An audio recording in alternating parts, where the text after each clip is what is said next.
आइए जानते हैं जुलाई महीने के सिंह राशि फल के बारे में। तो यह महीना आपके लिए वैसे तो बहुत सारी उपलब्धियां लेकर आने वाला है, लेकिन फिर भी आपको अपने स्वास्थ्य समस्याओं के प्रति थोड़ी सावधानी रखनी चाहिए। किसी भी तरह के शॉर्टकट को अपनाने से बचना चाहिए। विशेष रूप से धन कमाने के लिए किसी बातों में आकर किसी की भी बिना सोचे समझे धन का निवेश करना आपके लिए नुकसान का कारण बन सकता है। आपकी लंबी यात्राओं के योग भी बनेंगे। कार्य क्षेत्र में आपकी स्थिति प्रबल होगी। आपका अनुभव आपके काम आएगा। आपकी नौकरी में पदोन्नति के योग बनेंगे। आपके अनुभव से अन्य लोग भी प्रेरित होंगे। आपको कोई बड़ा पद दिया जा सकता है जिससे और भी लोग आपके अनुभव से लाभान्वित हो सकते हैं। कार्य क्षेत्र में आपके सहकर्मी आपके लिए मददगार रहेंगे। व्यापार करने वाले जातक धीरे धीरे अपने रास्ते पर आगे बढ़ेंगे। आपको कोई भी निर्णय बदलने में असुविधा महसूस होगी, लेकिन आवश्यकता को ध्यान में रखकर अगर ऐसा करना हो तो आपको करना चाहिए। विद्यार्थियों के लिए महीना ठीक ठाक रहेगा, लेकिन आपको अपनी योजनाओं को पूरी तरह से पूर्व पालन करने पर ध्यान देना होगा। प्रेम संबंधों के लिए महीना अनुकूल है। आपके रिश्तों में खूब प्रेम बढ़ेगा। महीने का पूर्वार्ध ज़्यादा अनुकूल है।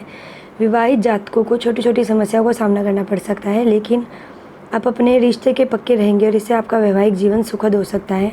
आर्थिक रूप से भी उसी अनुपात में है। स्वास्थ्य पर विशेष ध्यान देने की आवश्यकता रहेगी। पारिवारिक जीवन में सुख शांति रहेगी। कुल मिलाकर कहे तो यह महीना आपको सुख दे सकता है। अब आपके कार्य क्षेत्र के बारे में बताएंगे। करियर के दृष्टिकोण से महीना आपके लिए उन्नति की राह खोलने वाला महीना होगा। परम पवित्र देवगुरु बृहस्पति आपके दशम भाव में पूरे महीने विराजमान रहकर आपको अनुभव देंगे। आप वस्तु स्थिति को समझकर उसके अनुसार आचरण करेंगे, आवश्यक निर्णय लेंगे और आवश्यक कार्य करेंगे, जिससे कार्य क्षेत्र में आपकी स्थिति प्रबल बनेगी। आपको अपने आप को संभालने की स्थितियों को संभल कर काम करने से अच्छी छवि बनाने में सफलता मिलेगी। कार्य क्षेत्र में आपका दबदबा कायम होगा। आपकी राशि के स्वामी सूर्य महाराज एकादश भाव में महीने की शुरुआत में विराजमान रहकर आपको सर्वगुण संपन्न बनाएंगे। कार्य क्षेत्र में आपकी स्थिति को मजबूत बनाएंगे और आपको अपने वरिष्ठ अधिकारियों का पूरा समर्थन मिलेगा। आप उनकी कृपा के पात्र बनेंगे और उनकी बदौलत आपको आपके कार्य क्षेत्र में जमकर काम करने का मौका मिलेगा और पदभार में बढ़ोतरी का तोहफा भी आपको मिल सकता है। यदि आप कोई व्यापार करते हैं तो सप्तम भाव के स्वामी शनि महाराज सप्तम भाव में ही वक्री अवस्था में विराजमान रहेंगे, जो आपको काम के प्रति जुनूनी बनाएंगे। इससे आप अपने काम को लेकर बहुत ज़्यादा संजीदा रहकर बड़े बड़े निर्णय लेंगे। काम को किस तरीके से व्यवस्थित करते हुए विस्तार दिया जाएगा, इसका सारा ध्यान आपको रखना होगा। इससे आपका व्यापार धीरे धीरे सुचारू रूप से वृद्धि की राह पर आगे बढ़ेगा और व्यापार में उन्नति के योग भी बनने शुरू हो जाएंगे। यदि आपको ऐसा काम करते हैं तो सरकारी क्षेत्र से भी संबंधित अगर कोई काम हो फिर तो क्या ही कहने, आपके व्यापार की चौमुखी उन्नति होने के प्रबल योग बनते दिखाई दे रहे हैं। अब आपके आर्थिक जीवन के बारे में हम विचार करेंगे। यदि आपकी आर्थिक स्थिति को देखा जाए तो महीने की शुरुआत इस महीने आपके खर्च और आपकी आमदनी दोनों ही बढ़ाएंगे। महीने की शुरुआत में बुध महाराज द्वादश भाव में बैठकर आपके खर्च बढ़ाने में मुख्य भूमिका निभाएंगे।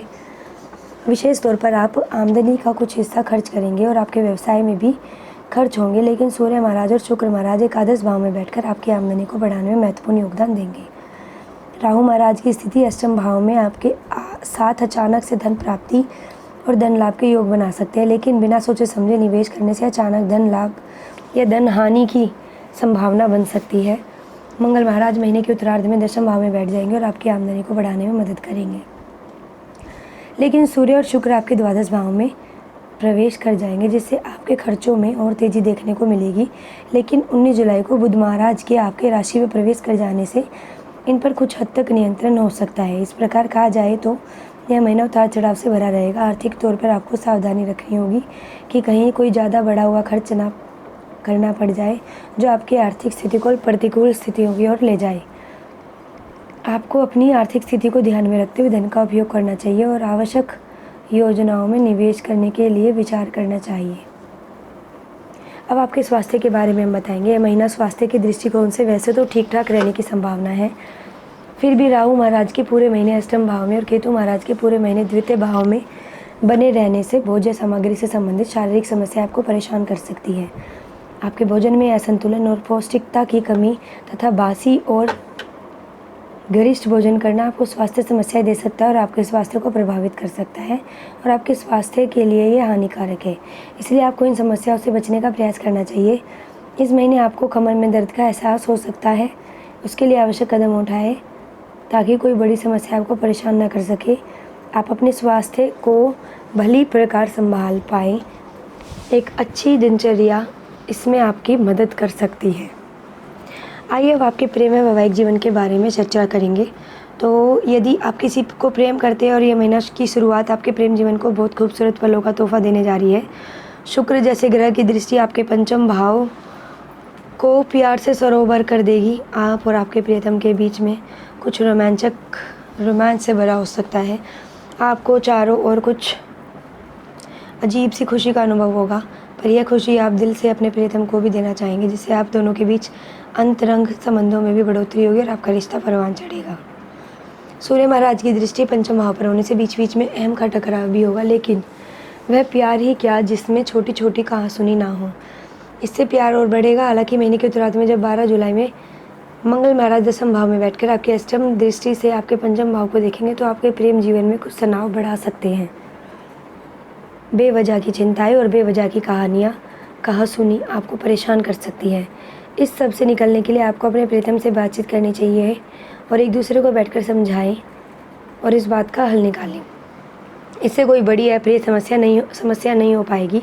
यदि आप एक विवाहित है तो सप्तम भाव के स्वामी शनि महाराज वक्री अवस्था में सप्तम भाव में विराजमान होकर आपको अपने वैवाहिक जीवन का पालन करने के लिए कह रहे हैं। आपको अपने वैवाहिक जीवन को संभालना चाहिए, उसमें आ रही समस्याओं को दूर करने की दिशा में प्रयासरत रहना चाहिए। धीरे धीरे इससे आपका वैवाहिक जीवन सुधर जाएगा और आप अपने जीवन साथी के मध्य तनाव की कमी पाएंगे और घर में खुशियाँ बढ़ेंगी। अब आपके पारिवारिक जीवन के बारे में बात करेंगे। यह महीना पारिवारिक तौर पे मिला जुला रहने की संभावना है। चतुर्थ भाव के स्वामी मंगल महाराज महीने की शुरुआत में नवम भाव में विराजमान रहेंगे, जो पारिवारिक संपत्ति को बढ़ाने का संकेत देते हैं। आप प्रॉपर्टी खरीदने में सफल हो सकते हैं। यह प्रॉपर्टी आप सभी के लिए बहुत ज़्यादा फलदायक रहेगी और आपकी स्थिति को भी बढ़ाएगी। उधर देवगुरु बृहस्पति दशम भाव में बैठकर आपकी पूर्ण पंचम दृष्टि से द्वितीय भाव को और सप्तम दृष्टि से आपके चतुर्थ भाव को संभाल रही है। वैसे पारिवारिक जीवन में आ रही समस्याओं में कमी आएगी। परिवार में प्रेम बढ़ेगा, एक दूसरे के प्रति जिम्मेदारियों का भाव बढ़ेगा। परिवार के बुजुर्ग सदस्यों का पूरा सहयोग मिलेगा। आपके माता और पिता के परिवार के हित में कोई बड़ा निर्णय भी इस महीने ले सकते हैं। उनके स्वास्थ्य में सुधार होगा। दूसरे भाव के स्वामी बुध महाराज महीने की शुरुआत में आपके द्वादश भाव में विराजमान रहेंगे, जिससे परिवार को लेकर कुछ खर्च भी अवश्य करने पड़ेंगे। 19 जुलाई को बुध महाराज आपकी ही राशि में प्रवेश कर जाएंगे और परिवार के लोगों का सहयोग आपके पक्ष में मुड़ने लगेगा। इससे आपको भी बहुत ज़्यादा खुशी होगी। हालांकि पूरे महीने तो बुध महाराज आपके द्वितीय भाव में विराजमान रहेंगे, जो बीच बीच में आपके मुंह से कुछ ऐसी बातें निकलवा सकते हैं जो परिवार के लोगों को अच्छी ना लगे। इसलिए अपनी वाणी पर थोड़ा सा नियंत्रण रखें, तो यह महीना बहुत अनुकूल रहेगा। तीसरे भाव के स्वामी शुक्र महाराज महीने की शुरुआत में एकादश भाव में रहेंगे, जिससे भाई बहनों का सहयोग आपके साथ रहेगा। वह आपकी आर्थिक तौर पर भी सहायता करेंगे। महीने के उत्तरार्ध में शुक्र और सूर्य आपके द्वादश भाव में चले जाएंगे, जिससे आपको बाहर जाने का मौका भी मिल सकता है और आपके भाई बहन भी आपकी मदद करेंगे। इस प्रकार मासिक राशिफल के अनुसार पारिवारिक जीवन आपको संतुष्टि दे सकता है। अब हम आपको कुछ उपाय बताएंगे, जिन उपायों को करके आप जो भी नेगेटिविटी आपकी लाइफ में आ रही है इस महीने उसको दूर कर सकते हैं। आपको एक उत्तम गुणवत्ता वाला माणिक्य रत्न तांबे की मुद्रा में जड़वाकर अपनी अनामिका उंगली में रविवार के दिन प्रातःकाल 8 से पहले पहनना चाहिए। प्रतिदिन भगवान विष्णु की उपासना करनी चाहिए और उन्हें पीला चंदन अर्पित करना चाहिए। भगवान विष्णु को पीला चंदन अर्पित करने के बाद उसी पीले चंदन से अपने मस्तक पर तिलक भी करना चाहिए। ब्राह्मण और विद्यार्थियों की यथासंभव मदद करें और बृहस्पतिवार के दिन उन्हें कोई पठन पाठन से संबंधित सामग्री भेंट करें। ऐसे अन्य राशियों को जानने के लिए हमारे चैनल को सब्सक्राइब करें व वीडियोस को लाइक करना ना भूलें।